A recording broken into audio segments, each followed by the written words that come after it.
नाशिक आणि शिवसेना हे नातं फार जुनं. 66 साली बाळासाहेबांनी शिवसेनेची स्थापना केल्यानंतर मुंबई बाहेरच्या विस्तारात नाशिकचा टप्पा महत्त्वाचा आहे. धार्मिक भूमी असलेल्या नाशिकमध्ये हिंदुत्वाचा झेंडा रोवण्यासाठी महाराष्ट्रातली पहिली शाखा उभारली ती भगूरमध्ये आणि इथूनच सुरू झाला शिवसेनेचा महाराष्ट्रातला झंझावात. हा शिवसेनेचा प्रवास खूप लहानपणी चालू झाला. त्यावेळेस कळत पण नसताना एक दोन दोस्त घेऊन भंगार गोळा करून बोर्ड स्थापन केली. मग सुरुवात झाल्यानंतर शिवसेनेचे झेंडे हातात घेऊन मग शिवसेनेचं कामच करत राहिलो. त्यानंतर इतकं मोठं साहेबांच्या आशीर्वादाने बनलो. त्या शिवसेने लहानपणी जे काम केलेलं होतं त्याचा पूर्ण अभ्यास होत होत मग साहेबांचे विचार आणि साहेबांची शिवसेना कशी त्या पद्धतीने मनमाडमध्ये शिवसेनेचं काम करत राहिलो. जय भवानी जय शिवाजी म्हटल्यानंतर अंगावर शहारा येणारा शिवसैनिक तयार केला तो बाळासाहेबांनी. शिवबंधन बांधल्यानंतर आयुष्यभर समाजकारण करणारा शिवसैनिक तयार केला तो बाळासाहेबांनीच.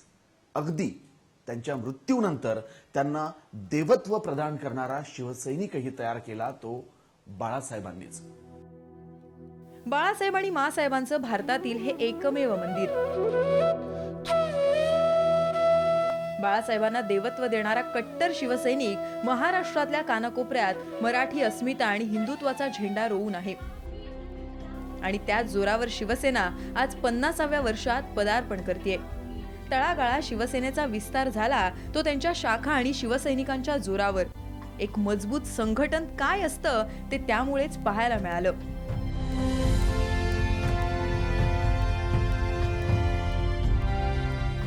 22 ऑगस्ट 1967 शिवसेनेने मुंबई बाहेर शाखेचा विस्तार करताना महाराष्ट्रातली पहिली शाखा उभारली ती सावरकरांच्या जन्मभूमीत अर्थात भगूरमध्ये. समाजसेवेच्या व्रताने झपाटलेला शिवसैनिक त्यावेळी बाळासाहेबांना मिळाला तो नाशिकमध्ये भगूरकरांच्या रूपाने. भगूरला बाळासाहेबांचा वाढदिवस जगाला 23 जानेवारीला यायचा. त्यावेळेला आपले भगूरमधलेच आमचे शिवसैनिक पहिल्यांदा बाळासाहेबांना याचा हार आणि काहीतरी प्रेझेंट घेऊन आम्ही तिथे जायचो आणि मासाहेब सगळ्यांचं आमचं स्वागत करायच्या. स्वागत करून मग पहिला हार जो होता तो आमचा भगूरचा मिळायचा की अगदी आम्ही तिथे जर गेलो तर आम्ही दारावरची बेल म्हणजे आम्ही रात्री पॅसेंजरने जायचो. सकाळी दादरला सगळं फ्रेश होऊन आम्ही 6-6:30ला बाळासाहेबांच्या घरी जायचो आणि बेल वाजली की मासाहेब म्हणायच्या की आले भगूरकर आले. आणि इतकं म्हणजे आमच्यावर हे होतं बाळासाहेब. मग बाळासाहेब तेवढ्याच्या उठून बाहेर यायचे, मग आमचा हार घ्यायचे. विठ्ठल दिवटे, भगीरथ जाधव असे एक ना एक अनेक शिवसैनिक त्यावेळी बाळासाहेबांना मिळाले आणि बघता बघता नाशिकमध्ये बलाढ्य काँग्रेस नेत्यांसमोर शिवसेनेने आपलं अस्तित्व सिद्ध केलं. मोर्चे, आंदोलनं, सर्वसामान्य कामगार आणि जनतेच्या हिताचे प्रश्न मांडत शिवसेना आपला विस्तार करत होती. ज्यावेळी सरकार विरुद्ध ब्र शब्द उच्चारण्याची कुणाची हिंमत नव्हती त्यावेळी शिवसेनेने मोर्चे आणि आंदोलनांच्या माध्यमातून सरकारच्या नाकात दम आणला होता.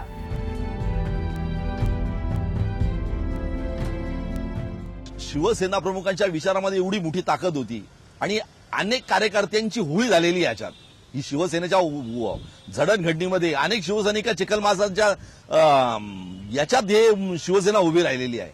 हे एवढं सोपं नाहीये. अनेकांच्या संसाराची रांगोळी झालेली, अनेकांना सत्ता मिळाली नसेल, काही अपेक्षा नव्हती लोकांना, पण तरी सुद्धा एका विचारानं पेटलेला हा मराठी तरुण यांनी जी शिवसेना उभी केली ती इतकी खोड रुजलेली आहे.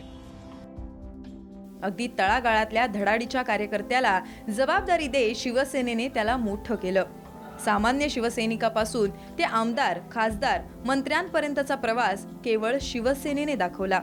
यात नाशिकमधल्या अनेक नावांचा समावेश होतो. त्यातलंच एक नाव राजाभाऊ गोडसे. एका शेतकऱ्याचा मुलगा 12 वर्ष शिवसेनेचा जिल्हा प्रमुख राहिला आणि पुढे खासदार म्हणून केंद्रात त्याने शिवसेनेचं नेतृत्व केलं. शिवसेनेची खरी जी तत्व आहेत तर जाती विरहित समाज व्यवस्था, खालचा वर्ग हा उच्च वर्गाच्या सोबत येऊन एक समान महाराष्ट्रामध्ये एक समाज व्यवस्था झाली पाहिजे, अशा पद्धतीने पहिलं पाऊल हिंदू हृदय सम्राटांनी समाज कल्याण मंत्र्याच्या माध्यमातून म्हणजे घोलप नानांच्या माध्यमातून या ठिकाणी इम्प्लिमेंट केलं. त्या काळी ऐतिहासिक निर्णय झाला. महाराष्ट्राच्या अर्थसंकल्पामध्ये 625 कोटी रुपयाची दीनदलित लोकांना आर्थिक तरतूद करून समाज व्यवस्था ही एकसंघ व्हावी या दृष्टीने प्रयत्न झाले. हा इतिहास झाला. लोक शाहू फुले आंबेडकर छत्रपती शिवरायांचं नाव फक्त भाषणांमध्ये घेता, पण मला अभिमानाने शिवसैनिक म्हणून सांगावंसं वाटतं का छत्रपती शिवराय शाहू फुले आंबेडकर यांना अभिप्रेत असलेली जातीविरहित समाज व्यवस्था, एकसंघ समाज व्यवस्था जर कुणी अंमलात आणली असेल तर ती म्हणजे माझ्या हिंदू हृदय सम्राट शिवसेना प्रमुख बाळासाहेब ठाकरे यांनी शिवसेनेच्या माध्यमातून आली. याच दरम्यान यंत्रभूमी असलेल्या नाशिकमध्ये शिवसेनेने आपला शाखा विस्तार मोठ्या प्रमाणात केला, तो अशाच अनेक जिल्हा प्रमुखांच्या जोरावर. कामगार सेना, वाहतूक सेना, रिक्षा चालक मालक संघटना, हॉकर्स सेनेच्या माध्यमातून शिवसेनेने नाशिकमध्ये आपली पाळंमुळं आणखी घट्ट केली. ती आता मित्रपक्षात असलेले मात्र पूर्वीचे माजी जिल्हा प्रमुख सुनील बागुल यांच्या रूपाने. साधारण जिल्हा प्रमुखाचा जो कार्यकाल होता, जिल्हा प्रमुखाच्या काळामध्ये शिवसेनेमध्ये गाव तिथे शाखा, कारण तिथे शाखेला खूप महत्व दिलं जातं. मुंबईमध्ये जी शिवसेना टिकून आहे ती शाखा प्रत्येक वार्डामध्ये त्यांनी शाखेचं नियोजन केलेलं आहे आणि तो शाखा प्रमुख त्या वार्डामध्ये बसतो आणि तो सर्वसाधारण कुटुंबाच्या लोकांचं काम करतो. त्याच्यामुळे मुंबईमधली शिवसेनेला आतापर्यंत एवढे पक्ष येऊन गेले, कोणी हात लावला नाही. याचं कारण हे मागील 49 वर्षात नाशिकने बाळासाहेब आणि शिवसेनेला भरभरून प्रेम दिलं. त्याच प्रेमाची पावती म्हणून आतापर्यंत नाशिकने शिवसेनेला 12 आमदार आणि 2 खासदार दिले.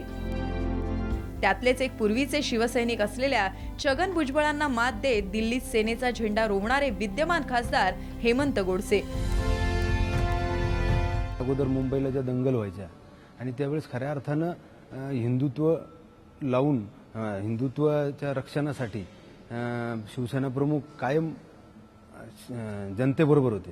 त्यानंतर आपण जर बघितलं तर ज्यावेळेस अयोध्यामध्ये मस्जिद पाडण्यात आली त्यावेळेस अनेकांना अटक होणार होती, अनेक राजकीय नेत्यांना. परंतु ज्यावेळेस शिवसेना प्रमुखांनी सांगितलं का ज्यांनी ती पाडली ते माझे शिवसैनिक होते, त्यामुळे संपूर्ण हिंदुस्थानामध्ये शिवसेना प्रमुखांबद्दलची आत्मीयता वाढली. आज शिवसेनेला मिळालेलं यश एका रात्रीतलं नाहीये. 49 वर्षांचा संघर्ष आणि तपश्चर्या त्यामागे आहे. अनेक चढ उतार पाहिलेली बाळासाहेबांची शिवसेना आज राज्यात आणि केंद्रात डौलाने फडकते. तिन्ही नेतृत्वाचा पोतच खूप वेगळा आहे.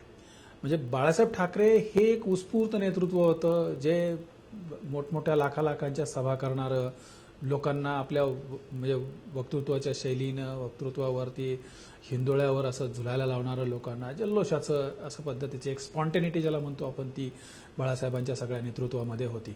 उद्धव ठाकरे त्या मानानं एक सोबर लिडरशिप ज्याला म्हणतो आपण, अशा पद्धतीची एक थोडंसं एक त्याला काय अभ्यासू वगैरे असंही म्हणता येईल आपल्याला, किंवा थोडंसं वेगळं, पण त्या रांगड्या शिवसैनिकांना न पचणार अशा पद्धतीचं नेतृत्व असं म्हणून आलं होतं.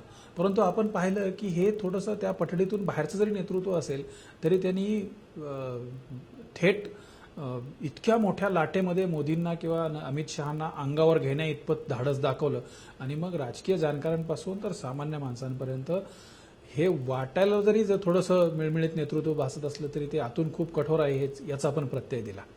आता राहिला प्रश्न आदित्य ठाकरेंचा. आदित्य ठाकरे हे अजून शिकण्याच्या भूमिकेमध्ये आहेत आणि आत्ता जे जाणवतंय ते खूप वेगळ्या पद्धतीचे. नव्या पिढीला अप्रोच कसा व्हायचा, तो सोशल मीडियाचा भाग असो की तो अगदी इनडेप्थ जाण्याचा विषय असो, थोडंसं तांत्रिक बाबीने एखाद्या गोष्टीकडे कसं पाहायचं, अशा मांडणीपर्यंतचा तो अभ्यास एकंदरीत आपल्याला आदित्य ठाकरेंच्या नेतृत्वामध्ये दिसतोय.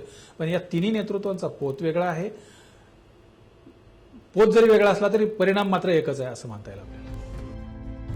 नाशिकची शिवसेना वाढली, मोठी झाली, ती अनेक ज्ञात अज्ञात शिवसैनिकांनी गाळलेल्या घामाने. त्यामुळेच बाळासाहेब, उद्धव ठाकरे, आदित्य ठाकरे, शिवसैनिक आणि शिवसेना यांचं नातं आजही टिकून आहे, ते आपुलकीच्या जोरावर. बाळासाहेबांनी शिवसैनिकांवर केलेलं प्रेम ते आजही विसरलेले नाहीयेत. जातीपातीच्या राजकारणामध्ये मी त्या ठिकाणी तग धरूच शकत नाही.